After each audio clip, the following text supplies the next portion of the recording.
Hey guys, what's up? Welcome to the channel. My name is Tony, this is the 15-Minute Gamer, and today we're diving into Prologue, Go Wayback, the ambitious new survival title from PLAYERUNKNOWN Productions. Yeah, the guys behind PUBG. Currently the game is like in an open beta playtest type of state, and if you go on the Steam page, I'll put a link in the description. You just click on request access and you'll be given access.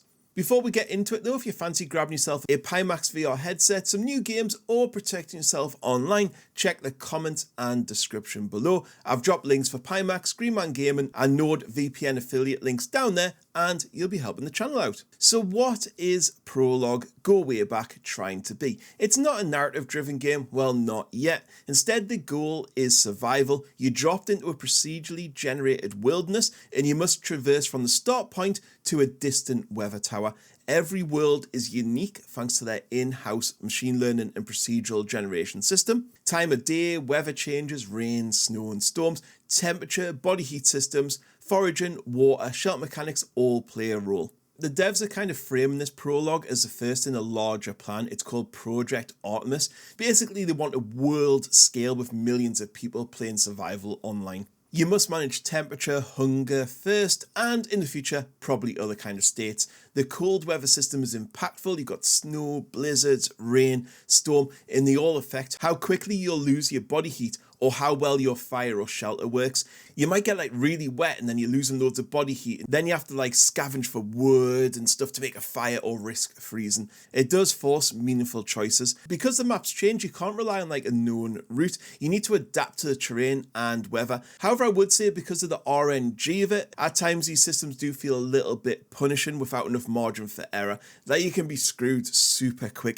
There's no mini-map or markers. You navigate via compass and a map. You've got like terrain to look at, map reading, and environmental clues. And this is where I totally just learned I would not survive long without GPS, and I cannot remember what I did in Scouts. Honestly, I was getting lost all the time. However, because every terrain is generated, each run feels quite fresh. It creates like a tension, wandering, getting lost, making decisions about path versus safety. Exploration feels meaningful. However, in some generated areas, the terrain did feel a bit samey and repetitive. You know, like the forest, the hills and the streams. There wasn't a lot of variety either. The navigation clues like terrain, moss on rock, or slope shapes sometimes were a little bit too subtle and hard to read. And because of procedural generation, some things I did see had like kind of weird terrain obstacles or areas I just couldn't get to. Weather can dramatically change your plans. Storms will force you into shelter straight away, the temperature drops, loss of visibility, ground can get muddy, slowing you down. But I did notice in like heavy weather, the visuals and performance did suffer a little bit. And also there is a lot of environmental elements missing. There's no fauna, there's limited flora, there's no wildlife or anything like that yet, so the world just feels a little bit too dead at times. You'll be gathering wood, sticks, materials, crafting fire from kindling, logs, building shelters or using natural cover. You'll need to feed the fire. You got to maintain it, like really properly maintain it. You'll be throwing books on, cardboard, wood, stuff like that, and you have to protect it from the wind and the rain. Some buildings will have electricity and fuses and you can get the stove going and stuff like that. But sometimes the fuses will be blown, so you have to like put fresh ones in, or you'll take all the fuses out when you leave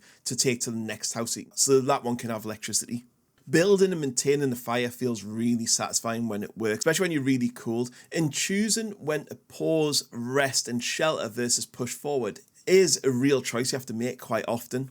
However, I will say fire and crafting is sometimes fiddly, and it's hard to click what you want and understand what's going in the fire. I was throwing some fire and books into my fire, then all of a sudden it just swapped to my matches and threw them in. So yeah, basically, I was dead at that point through no fault of my own. I think there should be almost like a lock or something on things like matches that you shouldn't be able to throw into the fire. Also, the fire goes out so quickly, even inside, so I think they could amend that a little bit since it's such an important mechanic. The game is very difficult. It's up there with the hardest survival games. You've got the environmental threats, the resource scarcity, overlapping damage, cold, thirst and hunger, all combining to make it really tough. I think it does need tuned a little bit though. Because of the procedural maps, a bad spawn or map layout can really heavily skew the difficulty against you, and you have like no say in that matter. And I don't think it hits a great balance between like being generous and a challenge. It's still quite rough. Hopefully patches will tune this over time. The UI does have a lot of rough edges, the menus, tooltips. It's missing quality of life features like auto saves and notifications, and there's some weird camera controls as well. Like walking around, you can clip into rocks and the camera will go underground and stuff like that. Visually, I'd say this game looks pretty good. I mean, when you see a lot of procedural type games, they tend to go for like a cartoony approach. This one doesn't. It looks really good. The landscapes, the forest, the rivers and the hills all look really natural and well composed. For an early build, the map generation is a standout feature. That said, detail is sometimes a little bit basic, textures can feel quite flat at a distance, the density of the foliage or features isn't consistent yet, it's all over the place. On the audio side, the ambient soundscape with the wind, the rain, the thunder, crackling fire, footsteps, all work really hard to immerse you in the game. And I found the weather audio really good, especially in storms.